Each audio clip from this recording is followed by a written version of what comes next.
यवत police स्टेशनच्या हद्दीमध्ये दोन तालुक्यामध्ये वखारी या ठिकाणी अंबिका कला केंद्र आहे, जे ज्याला शासन मान्यता प्राप्त आहे.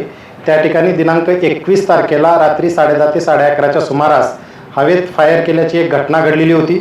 या अनुषंगाने दिनांक 21 आणि 22 तारखेला 2 तारखेला वेगवेगळ्या माध्यमातून या बातम्या बाहेर येत होत्या. त्या अनुषंगाने 2 दिवस पोलीस त्या ठिकाणी एन्क्वायरी करत होते, परंतु तिथून कुठली ऑथेंटिक माहिती आम्हाला अद्यापपर्यंत कोणी दिलेलं नव्हतं. पण आज रोजी तेथील जे मॅनेजर आहेत बाबासाहेब अंधारे यांना विश्वासात घेऊन चौकशी केली असता दिनांक 21 तारखेला रात्री 10:30 ते 11:30च्या दरम्यान अंबिका कला केंद्र या ठिकाणी हवेत फायर झाल्याची घटना घडलेली आहे. त्या अनुषंगाने बाबासाहेब अंधारे अंबिका कला केंद्राचे मॅनेजर यांनी पोलीस स्टेशनला येऊन रीतसर फिर्याद दिलेली आहे.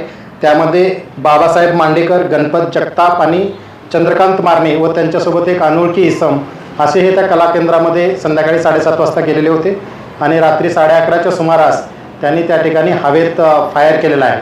सदर घटनेच्या अनुषंगाने यामध्ये कोणीही जखमी नाही किंवा कुणावरही फायर केलेला नाही आहे. पुढील तपास पोलीस करत आहेत. थँक्यू.